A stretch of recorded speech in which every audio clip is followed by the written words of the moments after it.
दोस्तों, बहुत बार हम यह देखते हैं कि जब ओल्ड एज आती है, बुढ़ापा आता है, तो जो बच्चे होते हैं वो कई बार अपने पेरेंट्स की देखभाल नहीं करते हैं, जिसकी वजह से पेरेंट्स को एक बहुत बुरा समय देखना पड़ता है।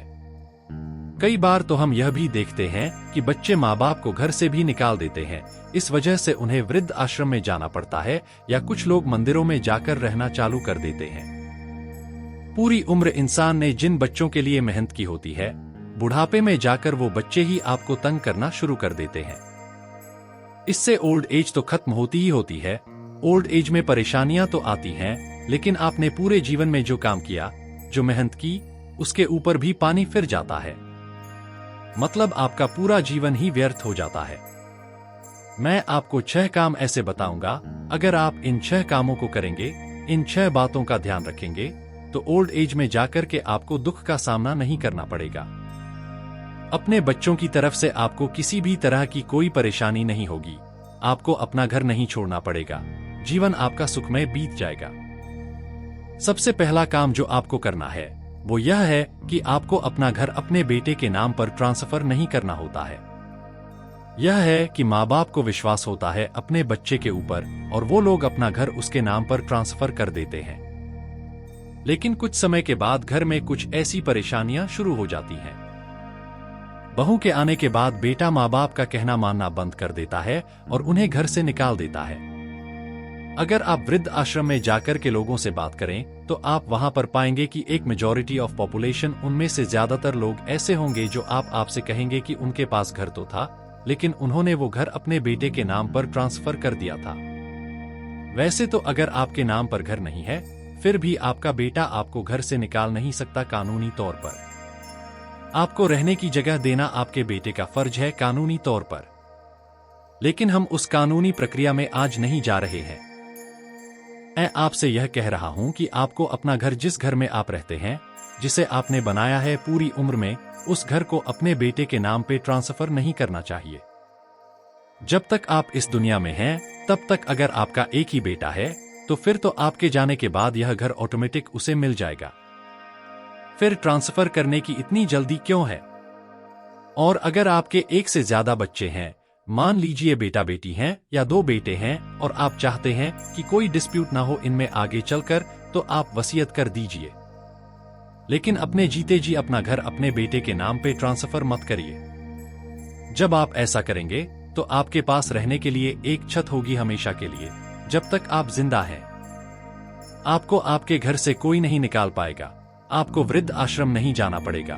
किसी मंदिर में जाकर के शरण नहीं लेनी पड़ेगी। यह पहली गलती है जो लोग आमतौर पर करते हैं। अपने बच्चों के ऊपर जरूरत से ज्यादा विश्वास करते हैं। बच्चे सही होते हैं कई बार जो उनका लाइफ पार्टनर उन्हें मिलता है ना, वो सही नहीं होता।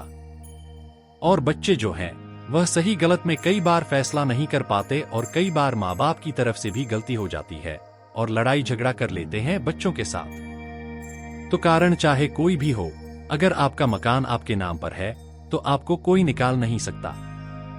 आपके सर पे छत तो रहेगी हमेशा।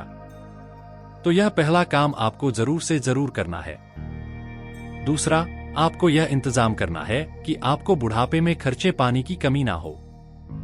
कई बार ऐसा होता है कि माँ बाप जो हैं, वो बच्चों पर डिपेंडेंट हो जाते हैं ओल्ड एज में, और बच्चे उनको खर्चा देना बंद कर देते हैं। 1 रुपया भी नहीं देते। खाना देते हैं, खाने के लिए पैसे नहीं देते। ऐसे में आपको अगर कुछ करना हो, कुछ खरीदना हो, तो आपको हर छोटी से छोटी चीज के लिए बच्चों को कहना पड़ता है। तो आपको अपनी ओल्ड एज में फाइनेंशियली एक्सप्रेस करना है। अगर आप पेंशन मिल जाती है तो दिक्कत उन्हें आती है जो प्राइवेट जॉब में हैं या जो सेल्फ एम्प्लॉयड हैं। तो आपको क्या करना है? आप अभी से ही अपना एक अलग से फंड क्रिएट करना शुरू कर दीजिए, जो फंड आप यूज करेंगे अपनी ओल्ड एज में जाकर के। अगर आपके बैंक में पैसा है तो आप उस पैसे में से थोड़ा थोड़ा पैसा हर महीने निकाल सकते हैं और अपनी जरूरतों को पूरा कर सकते हैं। कई बार ऐसा होता है कि व्यक्ति के पास फंड ही कम होता है और उसे अपने बच्चों की शादी करनी होती है, बेटे की शादी करनी होती है या बेटी की शादी करनी होती है। तो ऐसे में उनके पास चॉइस नहीं होती, क्योंकि या तो वो शादी कर सकते हैं या अपनी ओल्ड एज के लिए रख सकते हैं। तो ऐसे में मैं आपको यह सलाह दूंगा कि आप शादी के ऊपर पैसा मत खर्च करो, अपनी ओल्ड एज के लिए रख लो, क्योंकि बच्चे तो शादी करके खुश हो जाएंगे, लेकिन आपकी ओल्ड एज का क्या? तो आप सिंपल विवाह कीजिए, 15 लोगों को बुलाइए, 15 आपकी साइड से, 15 दूसरी साइड से, और एक सिंपल सी शादी कीजिए। लाखों रुपए शादी में खर्च करने की जरूरत नहीं है। अगर आपके पास पैसा है तो आप कर दीजिए, लेकिन अगर आपके पास लिमिटेड फंड है तो आपको सबसे पहले अपनी ओल्ड एज का सोचना है, शादी का नहीं सोचना। शादियां तो देखो हो जाती हैं, कम पैसों में भी हो जाती हैं। तो आई थिंक आप मेरा पॉइंट समझ गए होंगे कि बुढ़ापे में आपको किसी से पैसा मांगना ना पड़े, इसलिए आपके पास एक फंड होना चाहिए। तीसरा काम आपको यह करना है कि आपको एक अलग से और फंड बनाना है, जिसे हम कहते हैं मेडिकल फंड। या तो आप एक मेडिकल इंश्योरेंस लेकर के रखिए, अगर आप उसकी किस्त भर सकते हैं। आपके पास कोई ऐसा सोर्स ऑफ इनकम है ओल्ड एज में कि आप किस्त भर सकते हैं, तो आप एक मेडिकल इंश्योरेंस अपनी करवा के रखिए। अगर आप मेडिकल इंश्योरेंस नहीं ले सकते हैं तो फिर आपको अभी से 4 लाख अलग से रखना होगा अपनी किसी बीमारी के लिए, क्योंकि ओल्ड एज में छोटी मोटी प्रॉब्लम्स तो आती रहती हैं, हॉस्पिटल का चक्कर तो लगता रहता है। ऐसे में अगर आप अपने बच्चों से पैसे मांगेंगे तो आपको एक तो पैसे मांगने में ही शर्म आएगी, और कई बार बच्चे भी ऐसे होते हैं कि वह आनाकानी करते हैं, ज्यादा इलाज करवाने की कोशिश नहीं करते पेरेंट्स का। तो ऐसे में अगर आपके पास एक मेडिकल फंड होगा तो फिर आपको चिंता करने की जरूरत नहीं पड़ेगी। तो 2 फंड आपको हमेशा क्रिएट करके रखने हैं। अगर अभी आपकी उम्र कम है, आप अपनी 40 में हैं, 30 में हैं, तो आप अभी से इन बातों को गांठ बांध लीजिए। कुछ पैसा साइड पर रखना शुरू कर दीजिए। 2 फंड बनाने शुरू कर दीजिए अलग से। एक होगा पेंशन फंड और एक होगा मेडिकल फंड। मेडिकल फंड का साइज पेंशन फंड से छोटा ही होगा। 24 लाख उसमें अगर होंगे तो आपका गुजारा छोटा मोटा चल जाएगा। ये 3 बड़ी गलतियां होती हैं जो आमतौर पर पेरेंट्स करते हैं, जिनकी वजह से उनको परेशानियां होती हैं।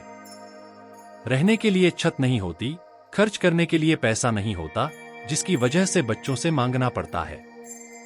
और अगर बच्चे बिगड़े हुए निकले तो फिर आपकी तो लुटिया लग गई, समझो। अब इन 3 कामों के अलावा 3 काम और हैं। आपको ऐसा कुछ करना है कि आपका झगड़ा ना हो अपने बच्चों के साथ। प्रॉब्लम झगड़े से शुरू होती है, जिसको हम एंड प्रोडक्ट के रूप में देखते हैं कि माँ बाप वृद्ध आश्रम में चले गए। उसकी शुरुआत एक छोटे से झगड़े से होती है।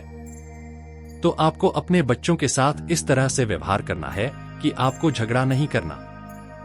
और उसके लिए जो सबसे पहला काम आपको करना है वो यह है कि आपको बच्चों के काम में टांग अड़ाना बंद कर देनी है। कुछ माँ बाप होते हैं, उनको बहुत आदत होती है, क्योंकि जब बच्चे छोटे होते हैं हम तभी से उनको हर काम में समझाते हैं, हर काम में समझाते हैं। वही आदत हमारी बनी होती है। जब बच्चों की शादी हो जाती है, बच्चे बड़े हो जाते हैं, तो हम उन्हें फिर भी हर काम में समझाते रहते हैं। उनकी शादी हो चुकी है, उनका एक परिवार है, आपको उनकी जिंदगी में हस्तक्षेप करने की जरूरत नहीं है। अगर आप हस्तक्षेप करेंगे तो आप ही परेशान होंगे, दिक्कतों का सामना आपको ही करना पड़ेगा। इसलिए जो बच्चे अपनी जिंदगी जी रहे हैं, आप उनकी जिंदगी में हस्तक्षेप ना करें।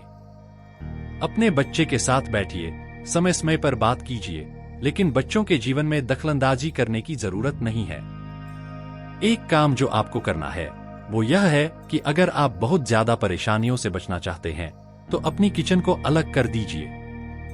एक बार बच्चों के साथ बैठिए, बहू के साथ बैठिए और एक रसोई बना सकते हैं, जिसमें आप अपनी चीजें बना सकते हैं और बहू अपनी चीजें बना सकती है। दोनों की रसोई अलग अलग हो सकती है, बर्तन भी अलग अलग हो सकते हैं। इससे क्या होगा, बच्चे अगर कोई ऐसा खाना बनाएंगे जो आपके खाने का नहीं है या बहू का पसंदीदा खाना है और आपको उसका स्वाद पसंद नहीं आता है, तो आप वो चीज खा सकते हैं जो आपको पसंद है। बच्चे भी अपनी पसंद का खाना खा सकेंगे और घर में कोई प्रॉब्लम नहीं आएगी। बच्चे भी खुश रहेंगे और आपको भी किसी प्रकार की परेशानी नहीं होगी। एक और काम जो आपको करना है वो है अपनी प्रॉपर्टी का बंटवारा अभी से ही कर दीजिए। जो भी बंटवारा है अपने जीते जी कर दीजिए। इससे क्या होगा कि आगे चलकर बच्चों में कोई भी झगड़ा प्रॉपर्टी को लेकर के नहीं होगा। प्रॉपर्टी को लेकर के झगड़े शुरू होते हैं, लेकिन जब आप अपनी प्रॉपर्टी का बंटवारा कर देंगे तो कोई भी झगड़ा प्रॉपर्टी को लेकर के नहीं होगा। अगर आपके बच्चे अच्छे हैं तो वह खुद ही आपसे समझा करके कुछ समय ले लेंगे, लेकिन यह बंटवारा कर देना सबसे अच्छा होता है ताकि फिर कोई भी प्रॉब्लम नहीं हो।